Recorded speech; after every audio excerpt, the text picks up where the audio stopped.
श्रेष्ठ बनेंगे। कर्म हमारे श्रेष्ठ बनेंगे जब हम खुद पर गौर करेंगे। कर्म हमारे श्रेष्ठ बनेंगे जब हम खुद पर गौर करेंगे। जैसा कर्म हम करेंगे हमें देख कर और करेंगे। जैसा कर्म हम करेंगे हमें देख कर और करेंगे। कर्म हमारे श्रेष्ठ बनेंगे।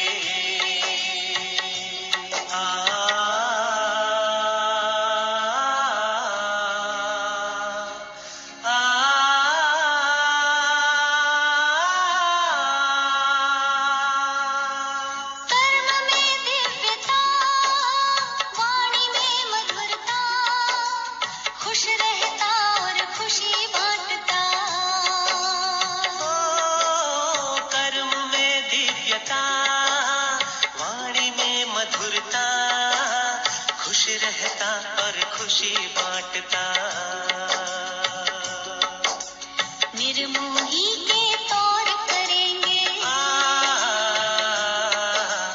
निर्मोही के तौर करेंगे जब हम खुद पर गौर करेंगे। जैसा कर्म हम करेंगे हमें देख कर और करेंगे। कर्म हमारे श्रेष्ठ बनेंगे।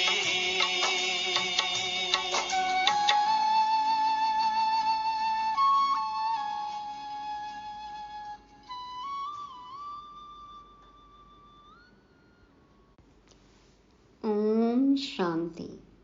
श्रीमत अनुसार कर्म कर फर्स्ट नंबर आने वाली गायन पूजन योग्य सच्ची गोल्डन आत्माओं को गॉडली मॉर्निंग।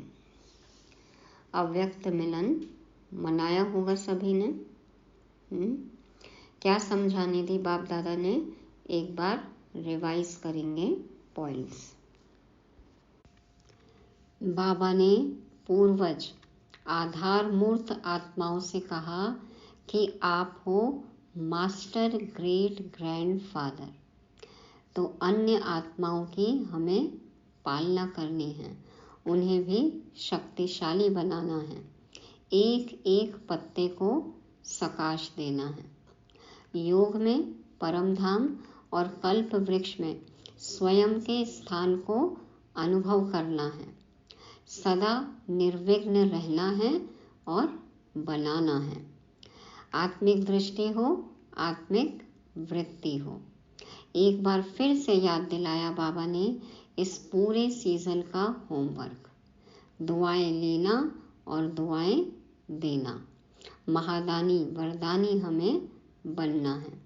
एक बहुत ही प्यारा गहरा सेंटेंस कहा बाबा ने, अपोजिशन ही पोजीशन तक पहुंचाती है, इसलिए हमें घबराना नहीं है। बाबा ने कहा अपोजिशन ही पोजीशन तक पहुंचाती है। और प्रैक्टिकल लाइफ के लिए क्या पॉइंट था, मुझे बदल औरों को बदलना है। मुझे बदल औरों को बदलना है। कब? समय से पहले, परिवर्तन काल से पहले। लक्ष्य दिया बाबा ने हमें निमित्त का। नो पर मत, नो पर चिंतन, नो पर दर्शन। कौन सा पर अच्छा है? परोपकार। तो कोई कुछ भी दे, हमें सिर्फ दुआएं ही देनी है। तो सभी पॉइंट्स पर अटेंशन प्लीज। और रूहानी ड्रिल तो करनी ही है। आज की साकार मुरली में बाबा आत्माओं की तुलना पौधों से करते हैं। ऐसा अनुभव भी है कई जगहों पर यात्रा के दौरान। भारत के कई राज्यों में जब हम जाते हैं तो जो प्रकृति में पेड़ पौधे हैं उनका ओरिजिनल हरा रंग दिखता ही नहीं है। क्या कलर दिखता है? धूल मिट्टी का। उसी तरह बाबा कहते हैं आत्मा भी अपना ओरिजिनल गुण भूल चुकी है। हमारा आचरण कैसा होना चाहिए इसकी समझ ही नहीं रही और हम पर भी विकारों की धूल आच्छादित हो गई। और आचरण भ्रष्ट हो गया। इसलिए बाबा आकर हमें श्रेष्ठ बनने के लिए श्रीमत देते हैं, जिसको हम विस्तार से मुरली में समझेंगे।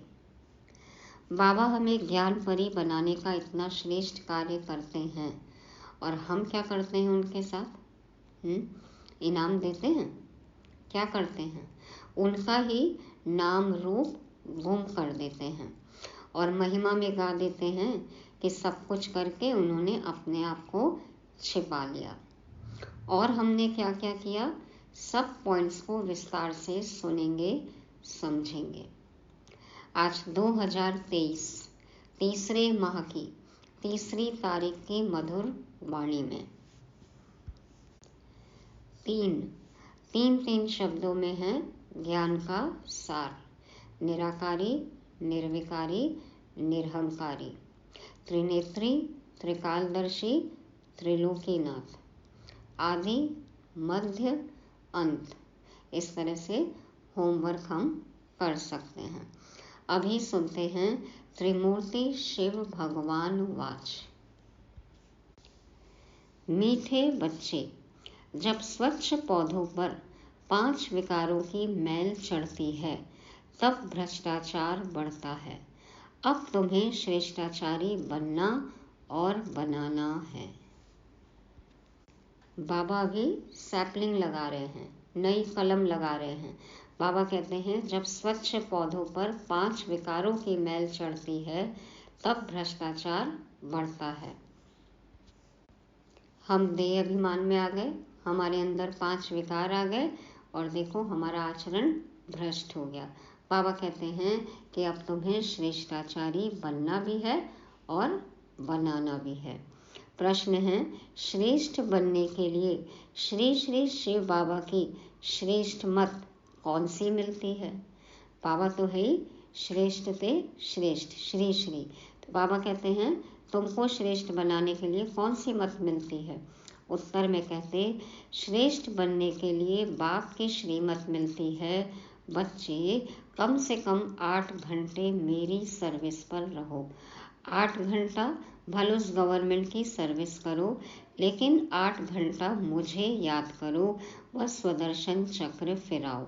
साथ साथ शंख ध्वनि करो। सबको कहो कि गृहस्थ व्यवहार में रहते कमल फूल समान रहकर बाप से वर्षा लो। बाबा ने 24 घंटे को 3 भागों में बांट दिया। 8 घंटा आराम, नींद। बाबा कहते हैं 8 घंटे अपने शरीर निर्वाह के लिए कर्म करो, लेकिन 8 घंटा मेरी सर्विस माना रूहानी सेवा करनी है। और क्या करना है? बाबा को याद करना है, स्वदर्शन चक्र फिराना है। साथ साथ शंख ध्वनि करना है, मतलब सबको बताना है, सेवा करनी है, कहना है कि गृहस्थ व्यवहार में रहकर आप सबको भी कमल फूल समान पवित्र बनना है और बाप से वर्षा लेना है। तो ये बात बाबा कहते हैं सबको बतानी है। ये है बाबा की श्रेष्ठ मत हम बच्चों प्रति। गीत बजा।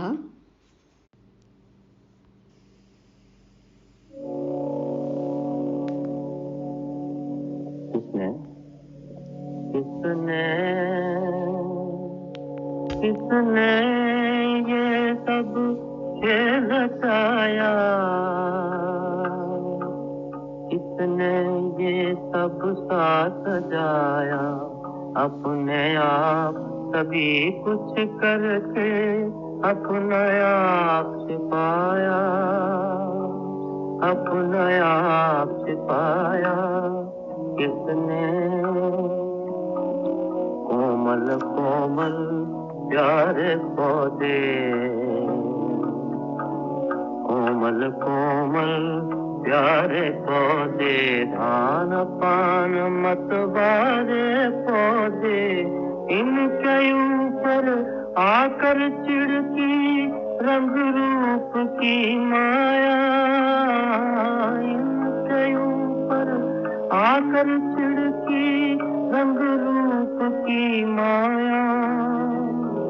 अपने आप सभी कुछ करके अपना आप छिपाया, अपना आप छिपाया।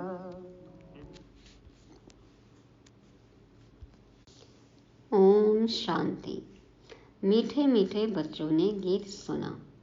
बच्चे पहले बहुत ही सतयुग के सुख भोगते थे, बहुत मस्त थे, खुशियाँ ही खुशियाँ थीं। सिर्फ भारत ही था और कोई खंड नहीं था। भारतवासी यथा राजा रानी तथा प्रजा सब बहुत मजे में थे, खुशी में थे। हर एक आत्मा खुशहाल थी। कभी कोई भ्रष्टाचार नहीं होता था।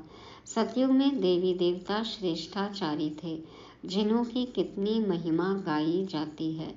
महिमा यथा राजा रानी तथा प्रजा सबकी होती है। सबकी कैसे होती है? 33 करोड़ देवी देवताओं का गायन है ना, तो सबकी महिमा है। फिर माया आकर चटकती है। यह भी ड्रामा बना बनाया है, जिसको अच्छी रीति समझना है। बाप के सिवाय कोई समझा न सके। बाप ही भारत और विश्व को सदा सुखी शांतमय बनाए, सब कुछ करके फिर खुद छिप जाते हैं। यह किसकी महिमा है? परमपिता परमात्मा की। इतना बड़ा कार्य करके बाबा खुद को छिपा लेते हैं। भारत में जब स्वर्ग था तो देवी देवताओं का राज्य था, सतो प्रधान था, दुख का नाम निशान नहीं था। फिर आधा कल्प बाद रावण राज्य हुआ। सतयुग के देवताओं के लिए गाया जाता है संपूर्ण निर्विकारी मर्यादा पुरुषोत्तम। माना एक भी विकार नहीं, और पुरुषोत्तम उत्तम आत्माएं मर्यादित जीवन जीती हैं। मर्यादा पुरुषोत्तम। वहाँ तो कभी भ्रष्टाचार हो नहीं सकता, वहाँ तो श्रेष्ठाचारी थे।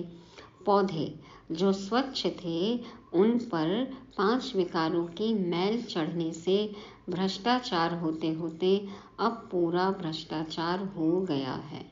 कोमल कोमल पौधे, माना जो आत्माएं स्वच्छ थी, अच्छी थी, उन पर 5 विकारों की मैल चढ़ गई।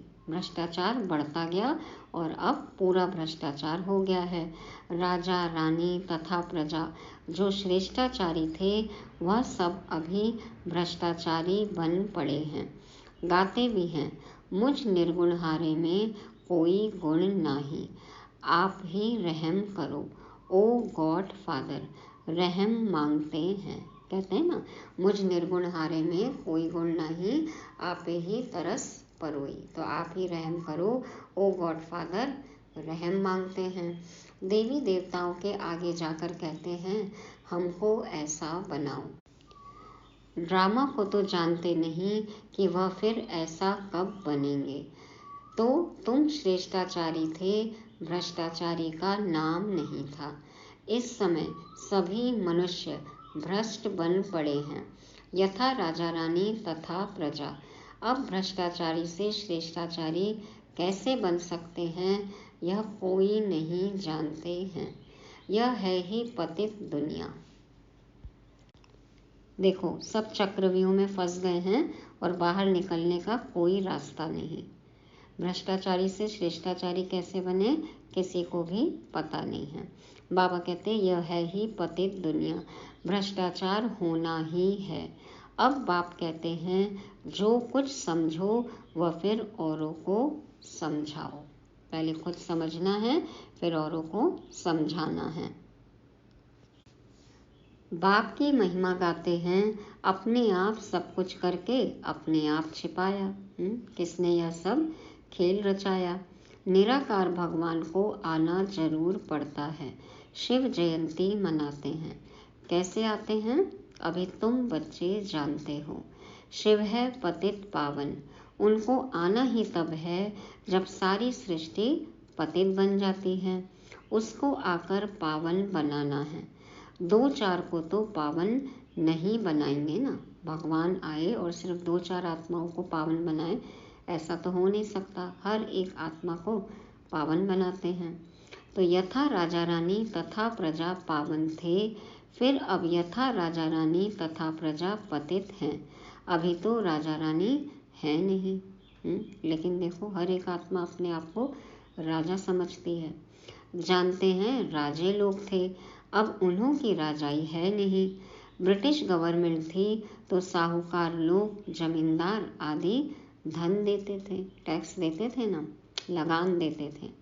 कोई ने 20-30 हजार दिया तो टाइटल मिल जाता था।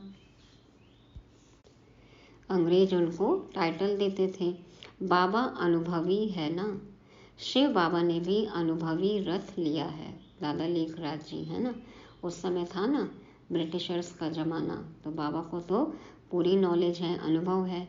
तो शिव बाबा ने भी अनुभवी रथ लिया है। ऐसा वैसा रथ थोड़ी लेगा। बड़े बड़े राजाएं होते हैं तो वह घोड़े बहुत फर्स्ट क्लास रखते हैं।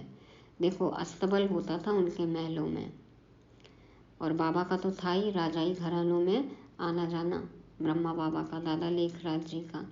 तो बाबा कहते हैं जानवरों में भी कोई कोई बहुत अच्छे होते हैं, जैसे ऊँट कोई बहुत अच्छे होते हैं। बैठो तो जैसे एरोप्लेन चलता है। ऊँट की सवारी की है किसी ने? तो बैठो तो जैसे एरोप्लेन चलता है। देखो रेत पर कितना तेज भागता है ना, उसको रेगिस्तान का जहाज कहा जाता है। कोई तो ऐसा होता है जो बहुत डंडे लगाने पड़ते हैं, कोई तो उठता ही नहीं है, मार खा के फिर खड़े होते हैं। तो बरोबर यह भारत 5000 वर्ष पहले स्वर्ग था, यह तो मशहूर है। क्रिश्चियन लोग भी कहते हैं क्राइस्ट से 3000 वर्ष पहले स्वर्ग था, तो बरोबर कल्प 5000 वर्ष का हो गया। खुद ही कल्प की आयु बतलाते हैं, फिर सतयुग को लाखों वर्ष कहते हैं। अभी आता है ना अखबारों में कि लगभग 5000 साल पहले गीता सुनाई गई थी। तो एक तरफ तो ऐसे कहते हैं, एक तरफ सतयुग को लाखों वर्ष कह देते हैं। ऐसी ऐसी पॉइंट्स बाबा समझाते हैं जो धारण कर दूसरों को समझानी है, परंतु बच्चे क्या करते हैं? समझाते नहीं। क्यों नहीं समझा पाते? क्योंकि धारणा ही नहीं है।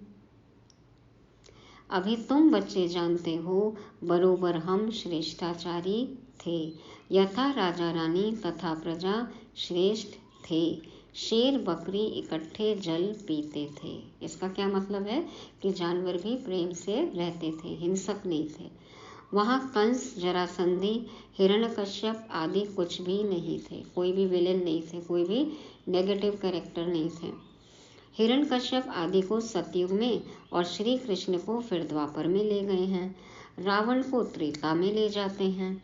सब असुरों के अलग अलग नाम दे देते हैं। कुंभकर्ण आदि भी सब असुरों के नाम हैं।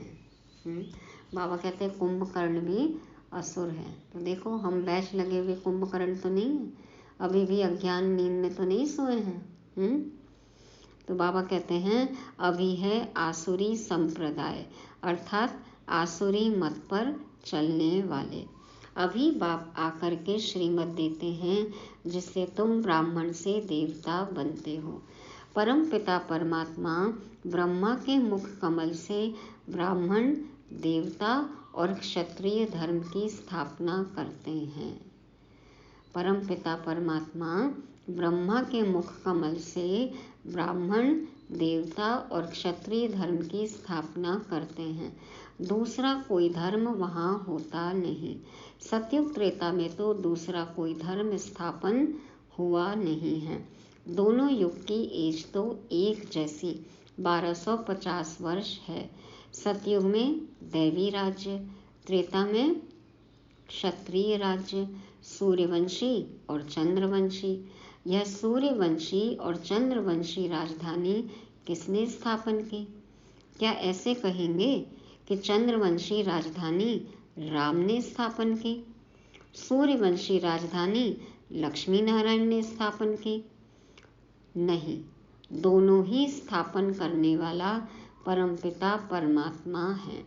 स्वर्ग का रचयिता है बाप। सतयुग त्रेता की राजाई रची है।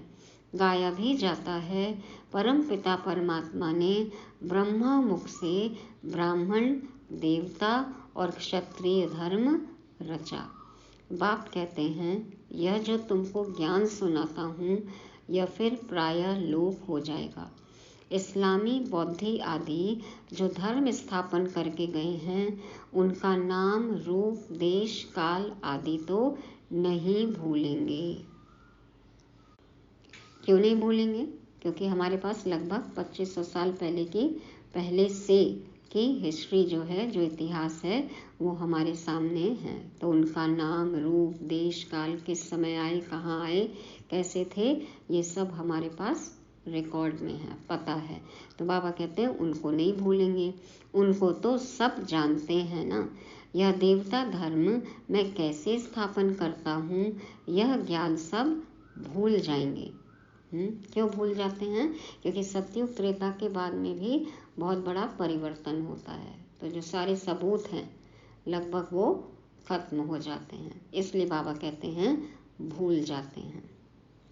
लेकिन फिर उसके बाद में देखो, आत्मा में संस्कार थे तो फिर मंदिर बनाए हमने, तो वो सब कुछ अवशेष जो है मिलते हैं, इससे पता है कि ये पहले होकर गए हैं। तो बाबा कहते हैं यह देवता धर्म में कैसे स्थापन करता हूँ, यह ज्ञान सब भूल जाएंगे। तो संगम की तो बात खैर भूल ही जाएंगे। द्वापर में फिर कितने धर्म स्थापन हो जाते हैं, एक ही इस्लामी बौद्धि धर्म में यह सैकड़ों हो गए हैं, है ना, सब में विभाजन हो गया है। आपस में कितना लड़ते हैं, अभी तुम जानते हो बाबा कैसे सब कुछ करके अपने आप को छिपा लेता है। हम बच्चों को आगे कर देते हैं, है ना, बाबा अपने आप को छिपा लेते हैं।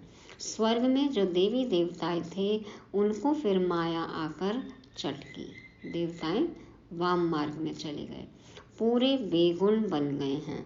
गाते भी हैं मुझ निर्गुण हारे में कोई गुण नाही, तब तो गुणवान देवताओं की पूजा करते हैं। बड़े बड़े राजाओं के पास अंदर महलों में मंदिर रहते हैं, पूजा करते हैं। ऐसा कोई राजा नहीं होगा जिसके पास मंदिर न हो। सभी के महलों में मंदिर, पूजा घर, पूजा स्थान, ये तो होता ही है, होता ही था, और देखो अभी भी है ही, है ना। आत्मा में संस्कार तो है ही, छोटा सा एक आला बना के रखते हैं, लेकिन मंदिर या ऐसा पवित्र स्थान तो बनाते ही हैं। जो नहीं भी मानते, मूर्ति पूजक जो नहीं हैं, वो आजकल देखो मेडिटेशन, ध्यान कुछ भी करते हैं, तो कोई एक ऐसी जगह तो घर में ज़रूर बनाते हैं। अब बच्चे जानते हैं शिव बाबा की श्रीमत पर चलना है, कदम कदम पर श्रीमत लेनी है, तभी सो देवी देवता बनेंगे, परंतु श्रीमत पर भी चलते नहीं। पता है श्रीमत से ही देवी देवता बनेंगे, बनना भी चाहते हैं, लेकिन फिर श्रीमत पर चलते ही नहीं हैं। बाबा कहते हैं कोई भी बात में कुछ मूंझ हो तो चिट्ठी लिखकर पूछो। मान लो कोई पॉइंट पे यदि आपको संशय है तो बाबा कहते हैं पूछो, बाप को याद करो। माया ऐसी है जो स्वर्ग स्थापन करने वाले परम पिता परमात्मा को याद करने नहीं देती। और सबकी याद आती है और सब कुछ याद आता है, लेकिन बाबा भूल जाता है। बाबा जानते हैं तूफान बहुत आएंगे, परंतु चिट्ठी लिख पूछना चाहिए इस हालत में क्या करें। विचारों का तूफान जब आता है या विकारों का तूफान जब आता है, क्या करना चाहिए, इस हालत में क्या करें? बाबा कहते हैं पूछो। बच्चे की शादी है, इस हालत में क्या करें? कोई मरा है, क्या करें? मत लेनी चाहिए। पूछो आप बाबा से, बाबा आपको कहीं ना कहीं से कैसे भी करके आंसर देंगे। तो मत लेनी चाहिए। श्रेष्ठ बनना है तो श्रीमत पर चलना है। श्री कृष्ण की मत तो हो न सके। श्री कृष्ण पतित दुनिया में कैसे आ सकता है? श्री कृष्ण की आत्मा खुद अंतिम जन्म में राजयोग सीख रही है। सिर्फ श्री कृष्ण की आत्मा है क्या? जो भी देवी देवता घराने वाले हैं वह ब्राह्मण बने हैं। तो देवी देवता घराने की सब आत्माएं यहाँ बैठी हैं, मुरली सुन रही हैं, ब्राह्मण बनी हैं। कदम कदम श्रीमत पर चलना है। बाप कहते हैं जितना हो सके बाप को याद करते रहो। तुम्हारे पापों का बोझा बहुत है। भले कोई गवर्नमेंट सर्विस में है, 8 घंटे गवर्नमेंट की नौकरी है, बाकी जो समय है उसमें याद करो। कम से कम 8 घंटा तुम मेरी सर्विस करो, बाप को याद करो, स्वदर्शन चक्र फिराओ, शंख ध्वनि करो, है ना। 8 घंटे में ज्ञान योग धारणा सेवा सारे सब्जेक्ट कुछ तो करो। तो शंख ध्वनि करो, कौन सी? सबको कहो गृहस्थ व्यवहार में रहते कमल फूल समान रह करके बाप से वर्षा लो। हम भी ले रहे हैं, आप भी लो, ये बात सबको बतानी है। बाप स्वर्ग रचते हैं तो स्वर्ग का वर्षा मिलना चाहिए। भारत ही स्वर्ग का मालिक बनता है, अभी तो नर्क का मालिक है। नर्क में दुखी होते हैं तब बाप को याद करते हैं, परंतु जानते नहीं कि बाप क्या देगा। बाप के लिए कहते हैं सर्वव्यापी है, भीतर ठिक्कर में है। बाप कहते हैं तुमने कितनी भूल की है, परंतु यह भी ड्रामा में नूंद है, अब उनसे बाहर निकलो। बाबा कहते हैं कि तुमने मुझे सर्वव्यापी कहा, भूल की, लेकिन चलो ये ड्रामा में था, अब उनसे बाहर निकलो। यह भक्ति आदि करते करते तुम तंग हो गए हो, अभी भक्ति भी व्यभिचारी हो गई है। मौत आकर सामने खड़ा है तो श्रीमत पर चलना चाहिए, परंतु बच्चे ऐसे बाप को भूल जाते हैं। माया रावण का राज्य कैसे चलता है यह भी कोई जानते नहीं। रावण का बुत जलाते हैं, यह पीछे रिवाज निकला है। बाद में रावण का बुत जलाने लग गए। रावण पहले आया, मतलब विकार आए, उसके बाद में फिर उसका बुत बनाकर जलाने लग गए। क्यों जलाते हैं, कौन है रावण, जानते नहीं हैं। तो रावण को जलाते हैं, परंतु हर वर्ष रावण बड़ा होता जाता है। क्यों? क्योंकि तमो प्रधानता जो है वो बढ़ती जा रही है, देह अभिमान में आते जा रहे हैं, आत्मा में गिरावट आती जा रही है, धूल जो है वो गहरी होती जा रही है, कई लेयर होती जा रही है। तो बाबा कहते हैं रावण को जलाते हैं, परंतु हर वर्ष रावण बड़ा होता जाता है। आगे 10 फुट का बनाते थे, फिर 15 फुट का बनाया, फिर 50 फुट, अभी तो पूछो ही मत, एकदम छत जितना लंबा बनाते हैं। बुद्ध का भी बहुत बड़ा चित्र बनाते हैं। इतने बड़े मनुष्य तो होते नहीं, जास्ती में जास्ती मनुष्य 6 फुट होंगे। लक्ष्मी नारायण भी इतने ही होंगे। ऐसे नहीं, वहाँ आयु बड़ी होती तो बड़े बन जाते हैं, महान काम करते हैं तो देखो उनका बुत भी जो है वो ऊंचा ऊंचा बनाते हैं। और फिर गलत काम में महानता होती है। अब रावण भी जैसे जैसे बढ़ता जा रहा है, तमो प्रधानता बढ़ती जा रही है, तो फिर उसका भी बुत ऊंचा बनाते जाते हैं। अभी गुजरात में ही देखो, अहमदाबाद के पास स्टैचू ऑफ यूनिटी बनाई है, हाँ, पूरे संसार की सबसे ऊंची प्रतिमा। तो फिर महान कर्म किए तो ऊंची प्रतिमा बना दी। तो बाबा कहते हैं ऐसे नहीं कि वहाँ आयु बड़ी होती तो बड़े बन जाते हैं, नहीं, मनुष्य मनुष्य ही हैं। जैसे अभी देखते हैं भिन्न भिन्न वैरायटी है, कोई काले कोई कैसे। भारत में सुंदर भी थे, अभी श्याम बने हैं। सुंदर बनाने वाला है बाबा। अभी भी हमने सोमनाथ और द्वारका आदि की यात्रा के दौरान देखा कि अलग अलग मंदिरों में अपनी अपनी समझ के हिसाब से विष्णु की भी, लक्ष्मी की भी काली मूर्तियां बनाई हैं। मतलब जो आत्मा में संस्कार था उस हिसाब से कहीं सुंदर मूर्तियां हैं और कहीं श्याम मूर्तियां हैं। तो बाबा कहते हैं भारत में सुंदर भी थे, अभी श्याम बने हैं। सुंदर बनाने वाला है बाबा, वह है हसीन मुसाफिर, वह तुमसे बात कर रहे हैं। बाबा कितना हसीन मुसाफिर हैं, हमसे मिलने आए हैं, हमसे बातें कर रहे हैं और हमें भी अपने जैसा हसीन बना देते हैं। उनको भूलना नहीं चाहिए, इनको भल भूल भी जाओ। साकार में जो ब्रह्मा तन है, बाबा कह रहे हैं इनको भल भूल भी जाओ, लेकिन मुझ हसीन मुसाफिर को कभी नहीं भूलना। हमेशा समझो बाबा हम सजनियों को खूबसूरत परी ज़्यादा बनाते हैं। बाबा हम सजनियों को, हमारा शिव साजन जो है, हमें खूबसूरत परी ज़्यादा बनाते हैं, पवित्र बनाते हैं, स्वर्ग के लायक बनाते हैं। कहते हैं ना, एक तालाब है जहाँ डुबकी लगाने से मनुष्य परी बन जाते हैं। कैलाश मानसरोवर बताते हैं। तो अभी तुम समझते हो, ज्ञान सागर द्वारा ज्ञान की परी बन जाते हैं। ज्ञान की परी, जिसको ये ज्ञान समझ में आ जाएगा, वो पुरानी दुनिया, पुरानी देह, पुराने संबंधी, पुराने स्वभाव संस्कार सब से उपराम हो जाएगा, परे हो जाएगा। तो वो है ज्ञान परी। तो बाबा कहते हैं कि अभी तुम समझते हो, ज्ञान सागर द्वारा ज्ञान की परी बन जाते हैं। अभी तो नर्क की परी हो ना।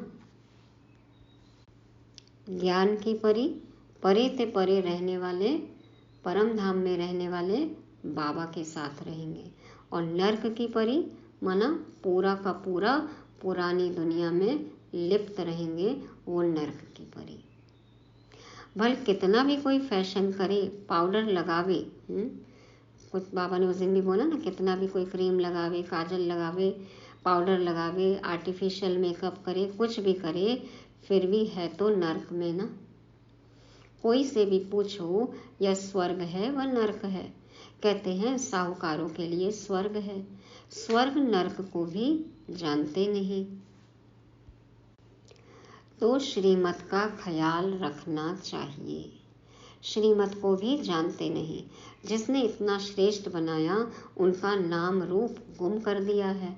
गाते हैं, तुम मात पिता हम बालक तेरे, तुमरी कृपा ते सुख घनेरे। अब माता किसको कहा जाता है, यह तुम जानते हो। जरूर जिसमें बाप प्रवेश कर रचना रचते हैं, उनको माता कहेंगे। ब्रह्मा, बेहद की माँ। यहाँ तुम समझते हो, हम प्रजापिता ब्रह्मा की मुख वंशावली हैं, शिव बाबा के पोत्रे पोत्रियां हैं, तो बाप के भी नाम हैं। शिव बाबा के भी देखो कितने कर्तव्यवाचक नाम हैं, और प्रजापिता ब्रह्मा का तो नाम है ही, और हम हो गए शिव बाबा के पोत्रे पोत्रियां, तो बाप के भी नाम हैं। बीच में बाप दलाल जरूर चाहिए, जो तुम पोत्रे पोत्रियां कहलाओ। दादे से वर्षा लो, तो यह दलाल है, इनसे वर्षा नहीं मिल सकता। इनको भी वर्षा शिव बाबा से लेना है। सतगुरु मिला दलाल, माना सतगुरु ने हमें खुद से मिलाया, खुद ही दलाल बनकर। लेकिन जब वर्षा देने का होता है तो शिव बाबा देते हैं, लेकिन किसके थ्रू देते हैं, ब्रह्मा बाबा के थ्रू। तो बाबा कहते हैं कि इनको भी वर्षा शिव बाबा से लेना है, शिव बाबा की मत पर चलना है। तुम्हें ब्रह्मा के द्वारा शिव बाबा से वर्षा मिलता है, परंतु बाबा कहते हैं तुम इनको भी भूल जाओ। शिव बाबा से तुमको मत लेनी है। शिव जयंती मनाते हैं, परंतु बिल्कुल जानते नहीं।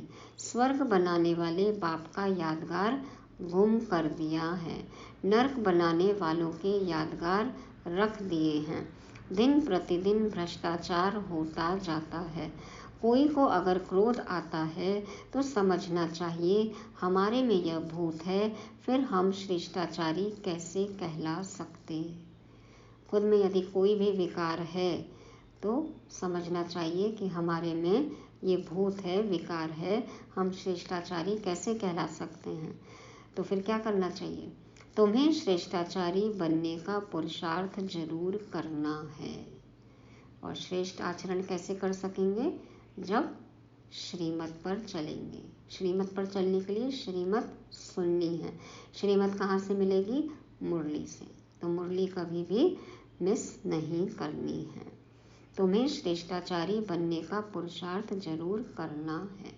अच्छा, मीठे मीठे सिकिलदे बच्चों प्रति माता पिता बाप दादा का याद प्यार और गुड मॉर्निंग। रूहानी बाप के रूहानी बच्चों को नमस्ते।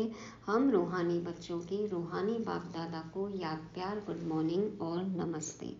शुक्रिया बाबा, शुक्रिया।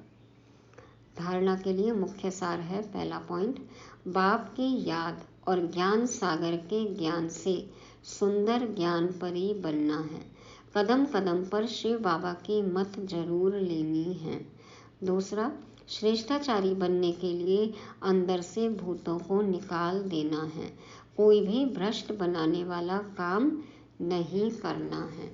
वरदान है, समस्याओं रूपी पहाड़ को उड़ती कला द्वारा सेकंड में पार करने वाले सहज पुरुषार्थी भव।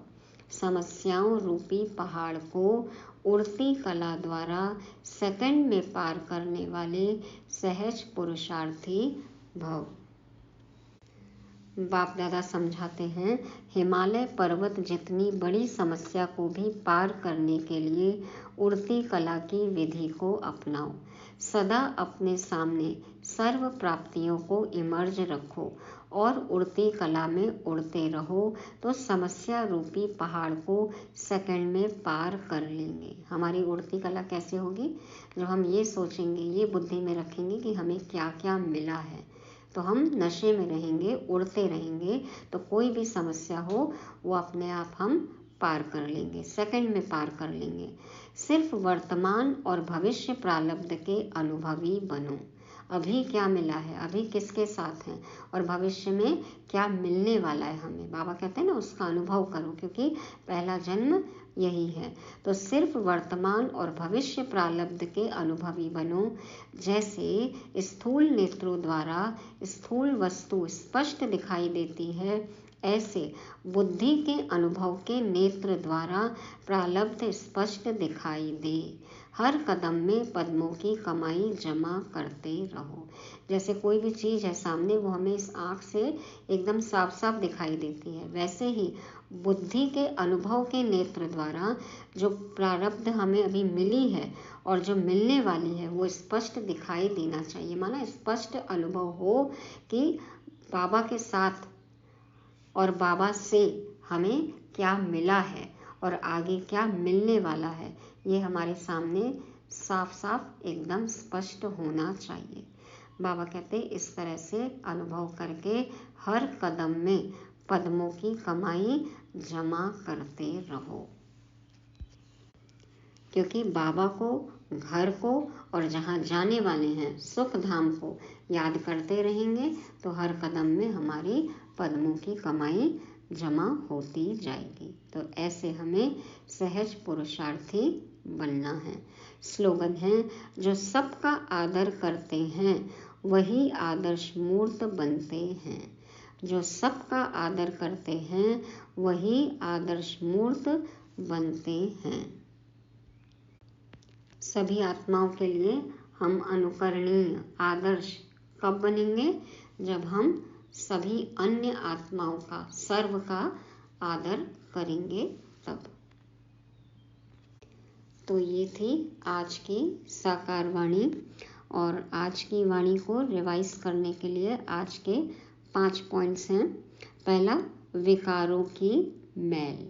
तो हमें याद रखना है कि हम स्वच्छ आत्माएं थी, हमारे ऊपर विकारों की मैल जम गई, अब हमें उसको उतारकर श्रेष्ठाचारी बनना है। दूसरा है शंख ध्वनि। बाबा ने कहा शंख ध्वनि करनी है, औरों को भी बताना है कि आप घर गृहस्थी में रहते हुए कमल फूल समान पवित्र रहो। तीसरा, हसीन मुसाफिर। बाबा आए हैं हसीन मुसाफिर, तो हमें उनसे बातें करनी है। हमसे बाबा कितनी मीठी मीठी बातें करते हैं, तो हमें भी उनके जैसा हसीन बनना है। चौथा है सहज पुरुषार्थी। माना सब कुछ सहज होता ही चला जाए, हमें कुछ भी मेहनत करनी ना पड़े। पुरुषार्थ करना ये भी एक मेहनत है, लेकिन हमें वो भी ना करना पड़े, सब कुछ हमारे लिए सहज हो जाए। तो ऐसा नेचुरल नेचर बन जाना चाहिए। और पांचवा है आदर्श मूर्त। तो सबका आदर करके हमें आदर्श मूर्त बनना है। ओम शांति।